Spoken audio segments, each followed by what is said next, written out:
దాని వెనకాల ఒక కోణం ఉందేమో విఠల్ గారు. వీళ్ళు అనుకునేది ఏంటంటే ఏదైతే కొన్ని ఉద్యోగాలకు అవకాశాలు కల్పించడం కోసం మేము ఇన్ని రకాల ఉద్యోగ కల్పనలు చేశాం కాబట్టి కంపెనీలు ఆహ్వానించామని చెప్పుకొస్తా ఉంటారు. కానీ దాని వెనకాల జరుగుతున్నటువంటి డ్యామేజ్ ఎవరికి చెప్పరు, ప్రజలకు కూడా ఎంటర్టైన్ చేయరు ఈ విషయంలో. మీరు అన్నది మంచి పాయింటే.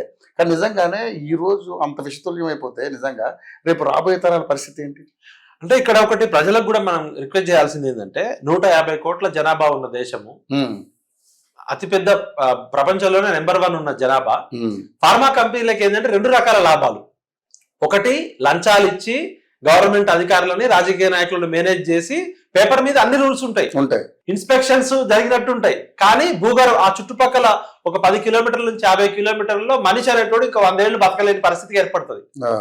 అదొకటి. సెకండ్ వచ్చేసి ఏం చేస్తారంటే ఉద్యోగాలు ఇస్తున్నాము అంటే మన భూమిని కలుషితం చేసి, మన నీళ్ళని కలుషితం చేసి, మన తిండిని కలుషితం చేసి మనకి ఏమి ఇస్తారు ఉద్యోగాలు? ఒక ఫార్మా కంపెనీ. ఇప్పుడు ఫార్మా ఎక్స్పర్ట్స్ లేకపోతే టెక్నికల్ జాబ్స్ కొన్ని తక్కువ ఉంటాయి. ఈ లేబర్ జాబ్స్ ఎక్కువ, 20,000 15,000.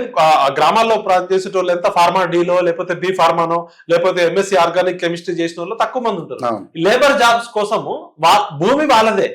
మా భూమిలో మీరు ఇండస్ట్రీ పెట్టి మా భూమిని ఒక 100 సంవత్సరాల పాటు కలుషితం చేసి మా గాలిని, మేము పీల్చే గాలిని కలుషితం చేస్తున్నాం, మేము తాగే నీళ్ళని కలుషితం చేస్తున్నాం, పండే పంట, చెట్టు పుట్ట బర్రె అన్ని కలుషితం. మరి ఇంత పర్యావరణాన్ని విధ్వంసం చేసే అభివృద్ధిని అభివృద్ధి అంటారా?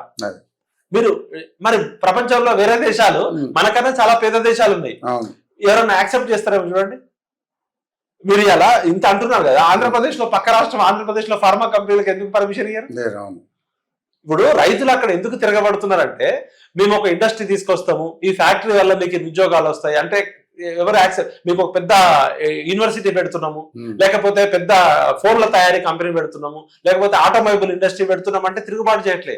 ఆ 4 గ్రామాల ప్రజలకి చదువుకోకపోయినా కూడా ఈ ఫార్మా కంపెనీలు పటాన్ చెరువులో ఏం జరిగింది, జడిమెట్టలో ఏం జరిగింది, జడ్చర్లలో ఏం జరిగింది, ఈ మునుగోడులో ఏం జరిగింది, మన అది హైదరాబాద్ పోతుంటే ఉన్నాయి కదా నల్గొండ మొత్తం దివీస్ ల్యాబ్ వల్ల ఏం జరిగింది అనేది ఎగ్జాంపుల్స్ ఉన్నాయి, వాళ్ళు చెప్తారు కదా. వాళ్ళకి ఆ సోయి ఉంది కాబట్టే గత 6 నెలల నుంచి వాళ్ళు కలవని నాయకులు లేడు, తిరగని ప్రజా సంఘాల నాయకులు లేరు. వాళ్ళు సిపిఐ పార్టీ వాళ్ళ దగ్గరికి వెళ్ళరు, సిపిఎం పార్టీ వాళ్ళ దగ్గరికి వెళ్ళరు, బీజేపీ నాయకుల దగ్గరికి వెళ్ళరు, టీఆర్ఎస్ వాళ్ళ దగ్గరికి వెళ్ళరు, ఈవెన్ రేవంత్ రెడ్డి గారికి కావడానికి ట్రై చేశారు. మరి స్వయాన ముఖ్యమంత్రి రేవంత్ రెడ్డి గారు మార్పు కావాలి, ప్రజాపాలన, కేసీఆర్ ది నియంత పాలన అని చెప్తున్నప్పుడు నీ సొంత నియోజకవర్గంలో కొడంగల్ నువ్వు ముఖ్యమంత్రి కావడానికి కామారెడ్డిలో ఓడిపోయాను. కొడంగల్ ప్రజలు ఏమనుకున్నారు, రేవంత్ రెడ్డి అన్న ముఖ్యమంత్రి అయితే మాకు ఎక్కువ డెవలప్మెంట్ అవుతుంది అని చెప్పి ఆ 4 గ్రామాల ప్రజలు 6 నెలల నుంచి ముఖ్యమంత్రిని కలవడానికి ట్రై చేస్తుంటే నువ్వు అపాయింట్మెంట్ ఇవ్వవు. మీ తమ్ముడో మీ అన్నో ఆయన తిరుపతి రెడ్డి ఆయన మాట్లాడిన వీడియోస్ ఆ బూతులు మనం వినలేము. అక్కడ రేవంత్ రెడ్డి అనుచరులు అని చెప్పుకున్న కొంతమంది నాకు అక్కడ గ్రామస్తులు ఫోన్లలో వినిపించారు, వాళ్ళు మాట్లాడి, అరే లంబాడినా కొడకల్లారా మీకు ఎకరం 7-7.5 లక్షలు రా, 10 లక్షలు ఇస్తాం ఎక్కువ అయితే, లేకపోతే సంపేస్తాం, పెట్రోల్ పోసి తగల పెడతామని రేవంత్ రెడ్డి అనుచరులు అని చెప్పుకున్న ఫోన్ కాల్స్ నాకు వినిపించారు వాళ్ళు 2-3 నెలల క్రితం. డైరెక్ట్ గా మిమ్మల్ని తొక్కి సంపేసి మేము గుంజుకుంటాం, ఎవడడ్డొస్తాడో చూస్తామని చెప్పి. కొంతమంది గతంలో మీడియాలో పనిచేసి జర్నలిస్టులు ఇప్పుడు రేవంత్ రెడ్డికి దగ్గర ఉన్న బ్యాచ్ కూడా ఒక బ్యాచ్ ఉంది, వాళ్ళ పేర్లన్నీ నేను చెప్తా. ఇప్పుడు ఎవరైతే ఆ శివ అనే అబ్బాయి ఉన్నాడో నిన్న చెప్తున్నాడో, అక్కడ చాలా కొంతమంది డిగ్రీ చదువుకున్న పిల్లలు సిటీలో చిన్న చిన్న జాబులు చేసేటోళ్ళు వాళ్ళు 6 నెలల నుంచి తనలాడుతున్నారు మేము ఎట్లా ఆపాలి అని దీన్ని. ఇప్పుడు భూమి అనేది మళ్ళీ తిరిగి తయారు చేయొచ్చు, యాపిల్ ఫోన్ చేయొచ్చు, కంప్యూటర్ చేయొచ్చు, బిల్డింగ్ కట్టచ్చు. భూమి తరిగిపోయే వనరు. భూమాత వాళ్ళకి తరతరాలు తాతలు ముత్తాతల నుంచి కూలీలకు వెళ్ళి కష్టపడి జీవితాంతం కష్టపడితే 2 ఎకరాలు 3 ఎకరాల్లో ఉన్న గిరిజన బంజారా సేవలు మరి వాళ్ళ కాళ్ళ కింద భూమి గుంజుకుంటుంటే ఇవాళ చట్టం ఏం చెప్తుంది? ఇదే మన్మోహన్ సింగ్ గారు కాంగ్రెస్ ప్రభుత్వము ఎక్కడ భూసేకరణ జరిగినా కూడా, ఏ ప్రాజెక్టు పేరుతో అయినా కూడా, ఎంత పెద్ద అభివృద్ధి అయినా కూడా ఫస్ట్ గ్రామ సభ పెట్టాలి, వాళ్ళని ఒప్పించాలి, వాళ్ళకి నష్టపరిహారం ఇవ్వాలి. మార్కెట్ రేటుతో 1+2 ఇలా మార్కెట్ రేటు గవర్నమెంట్ రేట్ కాదు, మార్కెట్ రేట్ ఎంత ఉంటే దానికి 1+2 రేట్ ఇవ్వాలి. అంటే 2 రెట్లు నష్టపరిహారం ఎక్కువ చెల్లించాలి.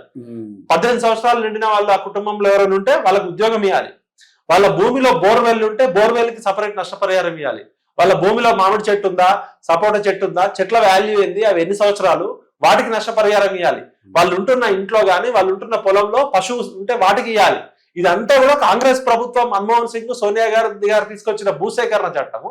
మరి ఎందుకు మీరు ఈ 6 నెలల కాలంలో మీరు పోలీస్ బౌన్సర్లు వెళ్ళి కొడుతున్నారు గ్రామాలలో? ఈ రాజకీయ నాయకులు ఎవరైతే రేవంత్ రెడ్డి గారి పేరు చెప్పుకుంటున్నారో గుండాలు లాగా పడి కొడుతున్నారు. మీరు ఇప్పుడు ఈ 4 గ్రామాల ప్రజలకి పోలీసులు లేకుండా మనం మీడియాని తీసుకెళ్ళండి, ఒక్కొక్కరిది ఒక్కొక్క స్టోరీ. అవును. ఇప్పుడు ప్రతీక్ జైన్ గారి మీద దాడి జరగడము, మా మిత్రుడు వెంకటరెడ్డిని కొట్టడము, కడా ఆఫీసర్ ని అందరం ఖండించాల్సిందే. కానీ వాళ్ళు చెయ్యని నిరసన దీక్ష లేదు, వాళ్ళు కలవని లీడర్ లేదు. మరి ముఖ్యమంత్రి గారు, మీరు ఎమ్మెల్యే కదా కొడంగల్కి, మీ ప్రజల ఓట్ల చేత మీరు గెలిచారు కదా, మరి ఆ కొడంగల్లోనే మీరు న్యాయం చేయకపోతే రాష్ట్రం మొత్తానికి ఏ విధంగా న్యాయం చేస్తారు? గతంలో కేసీఆర్ గారు మల్లన్న సాగర్ లో కొండపోచమ్మ అని చెప్పి విపరీతమైన చేసిరు. రేవంత్ రెడ్డి మేమందరం పోయి అప్పుడు చేసినాం. రేవంత్ రెడ్డి అన్నకి తెలుసు, రైతు కుటుంబం నుంచి వచ్చినోడు, భూమి పోతే ఎంత బాధ ఉంటుందో తెలుసు. మళ్ళీ అక్కడేమో కేసీఆర్ ఇరిగేషన్ ప్రాజెక్టు, ప్రభుత్వ ప్రాజెక్టు ఆయన చేసిండు. అసలు ఒక ప్రైవేటు ఫార్మా కంపెనీ పెట్టడం కోసం కలెక్టర్ ప్రతీక్ జైన్ బ్రోకరా? కలెక్టర్ బ్రోకర్ పనిచేస్తున్నాడా? ముఖ్యమంత్రి బ్రోకర్ పనిచేస్తున్నాడా? ఎవరు అసలు వీళ్ళు? ఫార్మా కంపెనీ ఎవరో ప్రైవేట్ వాడు పెట్టాలనుకున్నాడు అనుకో, వాడు మార్కెట్ రేట్ లో కొనుక్కుంటాడు, రైతులు ఎక్కడ అమ్మితే అక్కడ కొనుక్కుంటాడు. ఇప్పుడు ఒక ప్రైవేట్ కంపెనీ మీరు పెడుతున్నారండి, మీరు భూసేకరణ ఎట్లా చేస్తారు? గవర్నమెంట్ ఇన్వాల్వ్మెంట్ ఎందుకు? మీరు ఏం చేయాలి? అక్కడ రైతుల దగ్గరనో ఎక్కడ భూమి ఉంటుందో మార్కెట్ రేటు ప్రకారం ₹1 ఎక్కువ ఇచ్చి కొనుక్కుంటా ఉంటారు. అసలు ప్రభుత్వము అక్కడ మొన్న గ్రామ సభలు పెట్టిరు లగచెర్ల దగ్గర. ఆ గ్రామంలోకి పోలేకనే కదా మీరు గ్రామానికి 2 కిలోమీటర్ల దూరంలో పెట్టుకున్నారు. అంటే మీకు ఆల్రెడీ తెలుసు అక్కడ ప్రజలంతా కోపం మీద ఉన్నారని. మరి కోపం మీద ఉన్నప్పుడు వాళ్ళని ఏం చేయాలి? మీరు బుల్డోజ్ చేయొద్దు, లేకపోతే బౌన్సర్లు వాళ్ళతో కన్సల్టేషన్ చేయాలి, కన్ఫ్రంటేషన్ కాదు. అక్కడ ఊర్లో వీలైతే 10 సార్లు కాకపోతే 100 సార్లు ఒప్పించాలి. వాళ్ళకి అంతకన్నా మెరుగైన జీవితం ఇస్తామని ఉంచాలి. అది వేరే ప్రాజెక్టుకి. మీ ఊర్లో ప్రాజెక్ట్ కంపెనీ పెడతాం, మీ ఊరిని ఒక 100 సంవత్సరాల పాటు నాశనం చేస్తామంటే మీ ఊర్లో ఉన్న భూమిని కలుషితం చేస్తాం, మీ ఊర్లో ఉన్న గాలిని కలుషితం చేస్తాం, మీరు తాగే నీళ్ళని కలుషితం చేస్తాం, మీరు పంట పండించే పంటను కలుషితం చేస్తాం, మీకు ఒక 15,000 20,000 అటెండర్ ఉద్యోగం ఇస్తాం, మీకు 5 ఎకరాలు 10 ఎకరాలు మీ దగ్గర ల్యాండ్ తీసుకొని ఒక 100 గజాల స్థలం ఇస్తామంటే ఎంత చదువులేదు అయినా కామన్ సెన్స్ అవసరం కదా. మరి ఈ కామన్ సెన్స్ ప్రభుత్వాలకు ఎందుకు లేదు? రేవంత్ రెడ్డి కాపాడుకోవాలి కదా కొడంగల్ ప్రజల్ని. ఇంకా అక్కడ ఫార్మా కంపెనీ వస్తే తప్ప ఇక వేరే అభివృద్ధి లేదా? ఇప్పుడు హైదరాబాద్ లో సాఫ్ట్వేర్ కంపెనీ ఉన్నాయి, హార్డ్వేర్ కంపెనీ ఉన్నాయి, ఆటోమొబైల్ ఇండస్ట్రీ ఉంది, రకరకాల ఫ్యాక్టరీస్ ఉన్నాయి కదా. వాళ్ళు వద్దు మర్రో మాకు ఫార్మా కంపెనీ అంటే నువ్వు ఎందుకు బలవంతంగా పెడతావు? మరి రేవంత్ రెడ్డి గారు సొంత ఊరు కొండారెడ్డిపల్లి ఉంది, వాళ్ళంతా రెడ్డి పోలీస్ పటేళ్లు, పెద్ద పెద్ద భూస్వాములు, మరి వాళ్ళ భూముల్లో పెడతారు ఫార్మా కంపెనీ. పొలిటీషియన్స్ ఇంత మాట్లాడుతున్నారు కదా, ఇప్పుడు కాంగ్రెస్ లీడర్లు ఇంత మాట్లాడుతున్నారు కదా, టీఆర్ఎస్ లీడర్లు, కాంగ్రెస్ లీడర్లు, ఒక్కొక్కరికి 100 ఎకరాల భూములు ఉన్నాయి కదా, మరి ఒక ఫార్మా కంపెనీకి అనుమతి ఏమనండి? వాళ్ళు ఏమంటుందంటే ఈ 4 గ్రామాలే కాదు, చుట్టుపక్కల దాదాపు 10 కిలోమీటర్ల నుంచి 50 కిలోమీటర్ల వరకు భూగర్భ జలాలు కలుషితమవుతాయి. ఇప్పుడు ఒక కెమికల్ ఫ్యాక్టరీ పెడితే పైన పొగ్గొట్టం ఉంటది, పైన గాలి పొల్యూషన్ అవుతుంది, గాలి ఎక్కడ దాకా పోతుంది? రేవంత్ రెడ్డి కుటుంబం కూడా కొడంగల్ పోతే రేవంత్ రెడ్డి మనవడు కూడా గాలి పీల్చవచ్చు, చెప్పలేము కదా. ఇప్పుడు గాలి ముఖ్యమంత్రి పీల్చే గాలి వేరు, ముఖ్యమంత్రి మనవడు పీల్చే గాలి, రేవంత్ రెడ్డి అన్నకి పీల్చే గాలి. ఈ రాజకీయ నాయకులుగా 100 ఏళ్ళ బతకరు కదా, వాళ్ళకేం సపరేట్ వాతావరణం లేదు కదా. అంటే వాతావరణం కలుషితం చేస్తారు, ఆయన సొంత నియోజకవర్గాన్ని కలుషితం చేసుకుంటుండు.